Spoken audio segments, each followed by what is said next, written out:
Ever pondered what's the most unusual dish you would dare to taste? Welcome to a culinary journey that will take us to the farthest corners of the globe, where we'll unveil some of the world's most bizarre foods. Buckle up, we're in for a wild ride. Kicking off our list is Casu Marzu, an Italian specialty. This sheep milk cheese is deliberately infested with live insect larvae.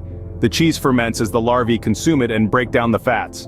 This results in a creamy, soft cheese that's not for the faint of heart. Despite its potential health risks, it's considered a delicacy in Sardinia. Next we venture to the Philippines, where balut is a popular street food. Imagine a fertilized duck egg, incubated for up to 21 days until there's a partially formed duck embryo inside. Then it's boiled and eaten from the shell.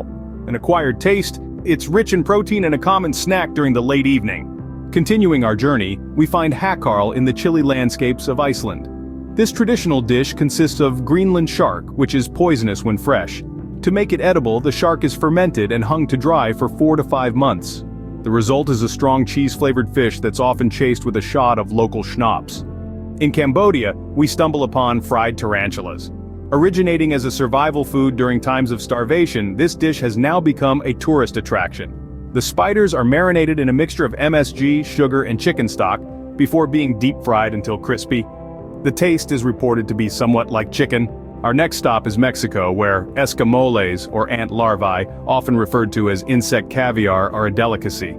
Harvested from the roots of the agave plant, these larvae are pan-fried with butter and spices, resulting in a dish that's described as nutty and buttery, often served in tacos.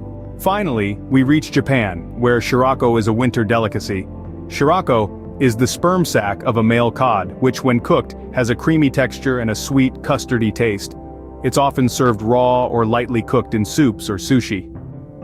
In summary, our culinary expedition has taken us from the cheese hills of Italy with Casu Marzu, to the street corners of the Philippines with Balut, to the cold shores of Iceland with Hákarl, to the bustling streets of Cambodia with fried tarantulas, to the vibrant food culture of Mexico with Escamoles, and finally to the refined cuisine of Japan with Shirako. These bizarre foods remind us that one person's strange can be another person's delicacy. They challenge our perceptions of food and encourage us to broaden our culinary horizons. So the next time you're feeling adventurous, why not try something new? You might just discover a new favorite. Until then, may your curiosity continue to guide your palate. Bon appétit!